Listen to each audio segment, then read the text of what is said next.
नमस्कार साथियों, मैं विक्रम शर्मा अभिवादन करता हूं आपका कम्युनिकेशन स्किल्स के इस वीडियो कोर्स के भाग 15 में। भाग 15 यूं तो बहुत छोटा सा भाग है, लेकिन ये बहुत महत्वपूर्ण है क्योंकि ये हमें सिखाता है कि जब हम लोगों से मिलें तो हमें किस तरह से बात की शुरुआत करनी चाहिए। जैसा कि जब भी मैं आपका स्वागत करता हूं किसी भी भाग में, तो मैं आपका बताता हूं कि मैं विक्रम शर्मा हूं और आपका अभिवादन करता हूं, आपका स्वागत करता हूं। तो इसी के बारे में बात करेंगे। भाग 15 में हम बात करने वाले हैं अभिवादन के बारे में, मतलब ग्रीटिंग्स। अब अभिवादन क्या चीज है? पहली बार जब भी आप मिल रहे हैं, पहली मुलाकात नहीं, दिन भर में जब भी आपकी पहली बार बात हो रही है, या फिर आप किसी को लेटर लिख रहे हैं, ऑफिशियल लेटर लिख रहे हैं, कोई पत्र लिख रहे हैं, कोई ईमेल भेज रहे हैं, उसमें हमें किसी को संबोधित करना होता है। और उस संबोधन को हम किस तरीके से करें कि वो बातचीत जो है वो सही दिशा में आगे बढ़े, इसी को बोलते हैं ग्रीटिंग। तो जब भी हम बात करते हैं अभिवादन की, तो ये संचार का एक मूलभूत पहलू है। यहीं से तो बात चालू होती है। नमस्कार दोस्तों, मैं विक्रम शर्मा। तो यहां मैंने अपना इंट्रोडक्शन भी दिया, मैंने अपना परिचय भी दिया और सबसे पहले आपका अभिवादन किया। याद है ना, हर बार सुनते हैं आप ये चीज। तो ये एक मूलभूत पहलू है जो बातचीत के लिए माहौल बनाने में महत्वपूर्ण भूमिका निभाता है। इससे हमें कोई भी बात आगे बढ़ाने में मदद मिलती है, शुरुआत करने में मदद मिलती है। आइए इसे गहराई से समझते हैं। जब कभी भी हम किसी का अभिवादन करते हैं तो दूसरों को स्वीकार करने और बातचीत शुरू करने के लिए एक विनम्र और मैत्रीपूर्ण तरीका जो है, ये अभिवादन है। इसी को हम इस्तेमाल में लेते हैं बात की शुरुआत में, और इससे हम हमारी मित्रता जाहिर करते हैं, इससे हमारी विनम्रता को जाहिर करते हैं, इससे हम हमारा एक बॉन्ड बनाने की शुरुआत करते हैं। बॉन्ड मतलब समझ गए ना, एक ऐसा रिश्ता बनाने की शुरुआत करते हैं जिस अभिवादन के माध्यम से मैं आपका ध्यान अपनी तरफ खींचता हूं। नमस्कार भाई साहब, कैसे हैं आप? नमस्ते मौसी जी, प्रणाम मौसी जी। कई तरह के ऐसे अभिवादन हम आज सीखने वाले हैं, जो हमारे दोस्तों के बीच में, हमसे बड़े लोगों के बीच में, जो भी हमारे अफसर हैं, सहयोगी हैं, और जो भी तमाम लोग हमारे साथ काम करते हैं या जिनको हम डायरेक्ट जानते भी नहीं हैं, इन लोगों को हम कैसे इनका अभिवादन करें, कैसे ग्रीटिंग्स इनको दें, वो हम सीखने वाले हैं इस भाग में। तो समझिए, जब कोई एक संदर्भ के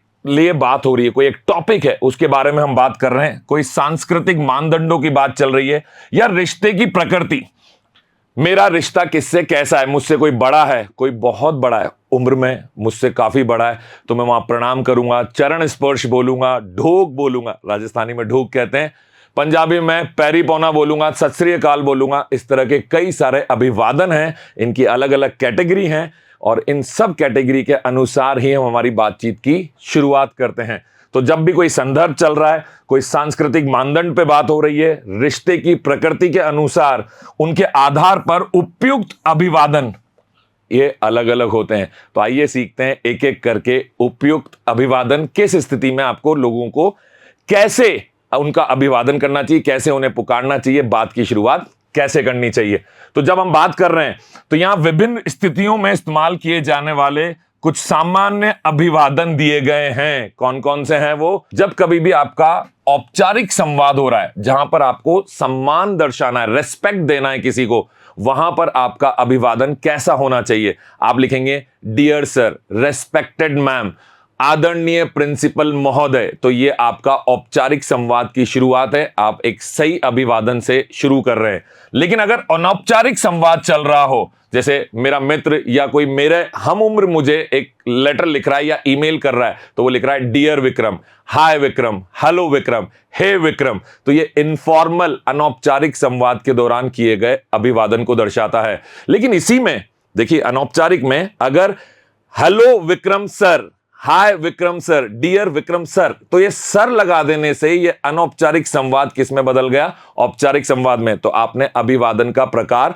कुछ अलग अलग शब्दों के चुनाव से बदल दिया। वहीं जब मैं बात करता हूं प्रोफेशनल ग्रीटिंग्स की, रेस्पेक्टेड डॉक्टर, आप किसी डॉक्टर को अगर एड्रेस कर रहे हैं, रेस्पेक्टेड टीचर, आप मेंशन कर रहे हैं वहां पे, ये निर्धारित कर रहे हैं कि आप उसके पेशे से संबंधित कोई बात वहां उसको लिखना चाह रहे हैं, तो आपने उसको डॉक्टर कह के बुलाया क्योंकि आप डॉक्टर के तौर पे उसको देखते हैं। तो पेशेवर ग्रीटिंग्स में आपको अच्छा इनको एड्रेस करने का तरीका भी होता है। यहां पे भी हम डियर सर, रेस्पेक्टेड सर, यहां पे भी आपको सम्मान का भाव बना के रखना है पेशे के साथ साथ। बात आती है व्यापारिक संवाद की, तो इस तरह के संवाद में आपको जो अभिवादन करना है उस अभिवादन में सम्मान भी होना चाहिए और इसके साथ साथ आप कोई ना कोई सवाल भी पूछ सकते हैं। जैसे कि आपने बोला hello sir, how are you, तो जब आपने अपना हेलो सर बोला उसके साथ यह भी पूछा कि आप कैसे हैं, हाउ आर यू टुडे, आज आप कैसे हैं, तो साथ में सवाल भी एक छोटा सा जोड़ दिया जिससे कि आपकी बातचीत आगे बढ़े, क्योंकि अब वो इस बात का जवाब देंगे। फिर बात आती है टेलीफोनिक संवाद की। जब आप किसी से फोन पे बात कर रहे हैं, आपने कॉल लगाया, तो अब ये डिपेंड करता है, ये निर्भर करता है इस बात पे कि आप फोन किसको कर रहे हैं। अगर कोई आपसे बड़ा है तो फिर से आप नमस्कार सर, कैसे हैं आप, फिर से सवाल के साथ चालू कर सकते हैं। अगर कोई आपका मित्र है, हाँ भाई कैसा है, तो इस तरीके से बात की जा सकती है। तो टेलीफोन पे भी ये निर्भर करता है कि आप किससे बात कर रहे हैं, लेकिन वहां पे आपको लोग देख नहीं रहे, तो आप शुरुआत अनजान आदमी से भी बात करेंगे, नमस्कार मैं विक्रम शर्मा बोल रहा हूं, आप अपने बारे में बताएंगे, फिर पूछेंगे क्या मेरी बात विक्रम शर्मा जी से हो रही है, मतलब सामने वाले का जो भी नाम है। इसके बाद आता है कैजुअल ग्रीटिंग्स, जो हम हमारे दोस्तों के बीच में करते हैं। कई तरह के भाषाई शब्द हम इस्तेमाल में करते हैं, और भाई कैसा है, क्या चल रहा है आजकल, तो ये हम हमारे दोस्तों से, अपने पीयर ग्रुप में, अपने हम उम्र लोगों के साथ ऐसा बात करते हैं। और जब बात आती है स्पेशल ओकेजन्स की, विशेष अवसर की, जैसे कि दिवाली पे मैं आपसे बोलूंगा दिवाली की शुभकामनाएं, कैसे हैं आप, या दिवाली की हार्दिक शुभकामनाएं, या आपका प्रमोशन हुआ है तो मैं कह रहा हूं बहुत बहुत हार्दिक बधाइयां आपको प्रमोशन के लिए। तो यहां पे जो संवाद की शुरुआत हो रही है, अभिवादन जो मैं कर रहा हूं, वो शुरुआत में मैं आपको नमस्कार सर, दिवाली की शुभकामनाएं, हेलो सर, तो मैंने कोई भी शब्द यूज किया लेकिन पीछे एक शुभकामनाएं दे दी, मैंने पीछे बात शुरुआत करने के लिए एक सवाल को जोड़ दिया। इस तरीके से अभिवादन को हम आगे बढ़ा सकते हैं। फिर आता है कल्चरल ग्रीटिंग, सांस्कृतिक संवाद, जैसे कि कम्मागणी, पैरी बोना, सत श्री अकाल, तो ये जो संस्कृति से जुड़े, केमचो, मजामचो, ये संस्कृति से जुड़े हुए जो संवाद हैं, इसमें हम अभिवादन भी, हमारी संस्कृति को झलकाता है हमारा अभिवादन करने का तरीका। फिर हम बात करते हैं परिचितों के साथ जो हमारी पहचान है, जो भी हमारा रिश्ता है, मौसी जी ढोग, मौसा जी प्रणाम, तो अपन जिस तरह के व्यक्ति से बात कर रहे हैं, या अगर हमसे कोई उम्र में छोटा है तो उससे भी हम बात करते हुए कहेंगे हाँ भैया जीते रहो, खुश रहो, लंबी उम्र हो। तो हमने यहां अभिवादन के साथ कोई ना कोई एक ऐसा शब्द जोड़ दिया है या ऐसा वाक्य जोड़ दिया है जो उस सम्मान को दिखाता है या प्रेम के भाव को दर्शाता है। फिर आता है ईमेल ग्रीटिंग। जब ईमेल में बात की जाती है तो जैसा मैंने आपको बताया, अगर मुझे कोई मेरा हमउम्र ईमेल लिखेगा तो हेलो विक्रम, हाय विक्रम लिख सकता है। अगर कोई मुझसे छोटा, उम्र में छोटा या पद में छोटा व्यक्ति मुझे ईमेल लिखेगा तो respected sir, dear sir, greetings for the day, आपका अभिवादन करता हूं आज के दिन के लिए, जब वो जिस दिन वो ये ईमेल लिख रहा है। तो ये लिखने के कई सारे तरीके हैं जिनसे हमारी बातचीत की शुरुआत होती है, इन्हीं को हम ग्रीटिंग्स बोलते हैं। अब आप समझिए फॉर्मल ग्रीटिंग्स में, जैसा मैंने आपको बताया, हमने लिखा डियर, फिर टाइटल हमने दिया, मिस्टर हो सकता है, मिस हो सकता है, मिसेज हो सकता है, और शर्मा लिख दिया, विक्रम शर्मा अगर मेरा नाम है तो लिखा डियर मिस्टर शर्मा। कभी कभी हम इसमें गुड मॉर्निंग या गुड आफ्टरनून या गुड इवनिंग, फिर मिस्टर, फिर शर्मा, ऐसा भी लिख सकते हैं। तो शुरुआत करने के मैंने आपको कई सारे तरीके बताएं, और भी तरीकों के साथ आगे बढ़ेंगे। रेस्पेक्टेड मिस्टर शर्मा, आदरणीय लिखा, फिर शीर्षक दिया श्रीमान, श्रीमती, तो इस तरह से हमने शीर्षक दिया और बाद में अंतिम नाम लिख दिया जाएगा, मतलब जो मेरा उपनाम होगा शर्मा।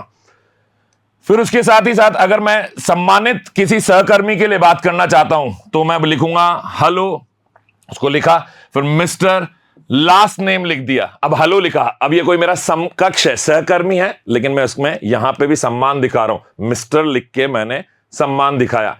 ग्रीटिंग्स की जब हम बात कर रहे हैं, अभिवादन की, तो वहां पे हम नमस्कार कर सकते हैं, hello, greetings for the day, नमस्कार, कैसे हैं आप, इन सारी चीजों के साथ जब आप शुरुआत करते हैं तो आपका अभिवादन सही हुआ तो बातचीत भी आगे सही होगी।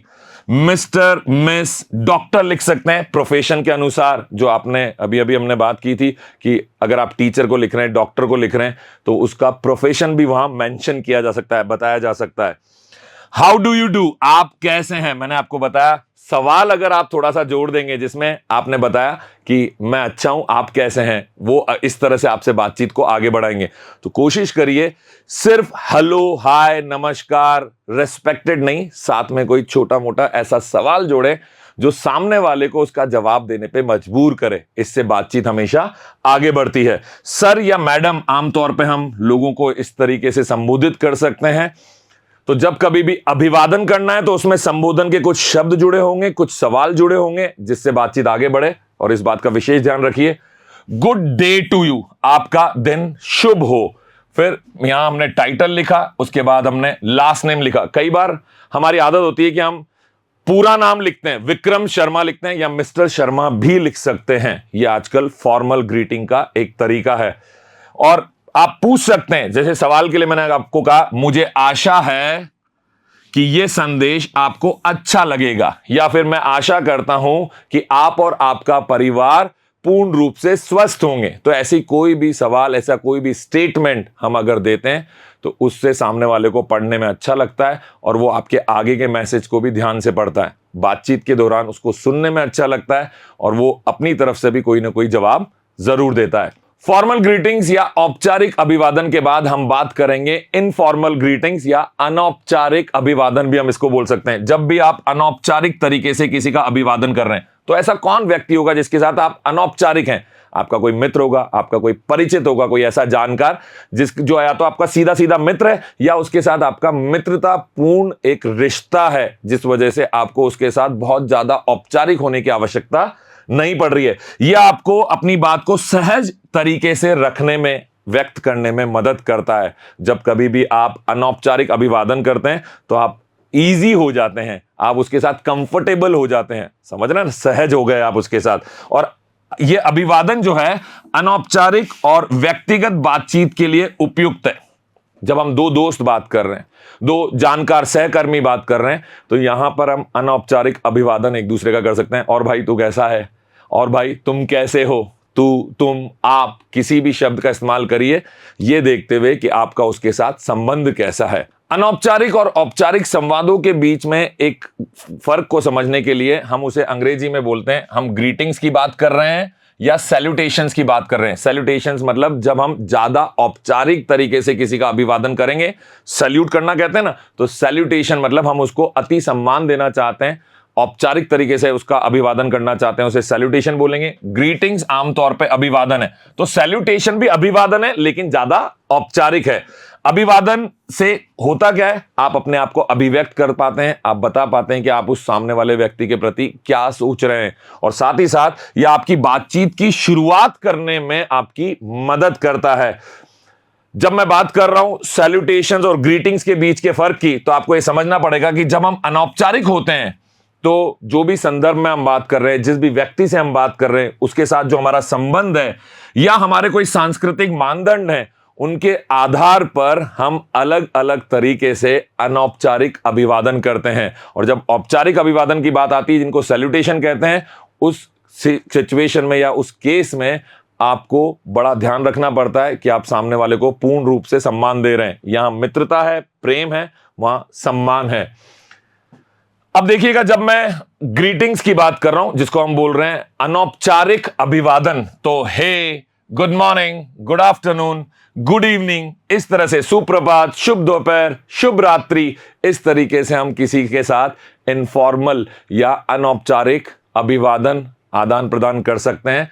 वहीं जब सैल्यूटेशंस की बात आती है, वो भी है तो अभिवादन, लेकिन कैसा है, औपचारिक अभिवादन है। अभिवादन और जब औपचारिक हो जाए तो आपकी जो अभिव्यक्तियां हैं लिखित संचार में, खास तौर से जब हम ईमेल लिखते हैं, पत्र लिखते हैं, उस समय पर आपको वहां जो शीर्षक आप रखते हैं, मतलब पत्र का शीर्षक नहीं, उस अभिवादन का शीर्षक आदरणीय, महोदय, तो इस तरीके से हम किसी को भी औपचारिक तरीके से एक पत्र लिखना चालू करते हैं। ये आमतौर पर अधिक संरचित प्रारूप का पालन करते हैं, ज्यादा स्ट्रक्चर्ड होते हैं, एक फॉर्मेट में चलते हैं, एक पैटर्न इनका होता है, और इनमें उपाधियां दी जाती हैं। रेस्पेक्टेड सर, तो हमने सर एक उपाधि उनके लिए यूज की है। सम्मानजनक या सम्मान सूचक शब्दों का इस्तेमाल किया जाता है, सम्मान की अभिव्यक्तियां इसमें शामिल होती है। तो अगर मोटे मोटे तौर पे देखा जाए तो अभिवादन के हमने दो प्रकार कर दिए, एक औपचारिक एक अनौपचारिक। जो औपचारिक हैं उनको सैल्यूटेशंस बोलेंगे और जो अनौपचारिक हैं वो ग्रीटिंग्स या सिंपल अभिवादन उनको कह सकते हैं। जब औपचारिक अभिवादन की बात कर रहे हैं तो संदेश के मुख्य भाग से पहले यह आ जाता है और उसके बाद प्राप्तकर्ता का नाम या पद आता है। रेस्पेक्टेड मैनेजर, तो हम वहां बताना चाह रहे हैं कि हमने सम्मान भी दिया और हम किसी ऑर्गेनाइजेशन या किसी संस्था के मैनेजर को संबोधित कर रहे हैं। जहां हमें नाम नहीं पता होता वहां पद लिखा जाता है, जहां हमें नाम पता होता है वहां सम्मानजनक एक शीर्षक लगाते हुए मिस्टर, मिस, मिसेस, जो भी हम वहां लिखना चाहते हैं उस शीर्षक के साथ फिर उनका नाम लिखते हैं। अगर आपको, मैंने पहले भी बताया, पूरा नाम नहीं पता तो आप सरनेम, जिसको हम बोलते हैं उपनाम, सिर्फ वो लिखेंगे, आदरणीय शर्मा जी, तो आपने सम्मान दिया। तो यह आपका औपचारिक संवाद के दौरान दिया गया अभिवादन है। औपचारिक संवाद में जो आप अभिवादन करते हैं आमतौर पर उसमें हम डियर विक्रम, कोई नाम अपन ने, मेरा नाम ही बार बार मैं ले रहा हूं, या फिर नमस्कार प्रिय महोदय या महोदया, इस तरह के अभिवादन के साथ हम शुरुआत करते हैं क्योंकि यहां हम सम्मान देना चाहते हैं। तो अब आप, मुझे लगता है पूर्णतः ये समझ चुके हैं कि जब हमें किसी को सम्मान देना है तो किस तरह का अभिवादन करना चाहिए, जब हमें किसी के प्रति मित्रतापूर्ण व्यवहार दर्शाना है तो हमें किस तरह का अनौपचारिक जो संवाद है उसमें किस तरह का अभिवादन करना चाहिए। उम्मीद करता हूं कि आप काफी चीजें तो पहले से समझते थे, लेकिन अब उसे और ज्यादा स्ट्रक्चर्ड फॉर्म में, एक ऑर्गेनाइज्ड फॉर्म में, एक तरीके से स्तर दर स्तर आपको हर एक बात समझ में आई होगी। जल्दी मुलाकात होगी कम्युनिकेशन स्किल के अगले भाग में। धन्यवाद।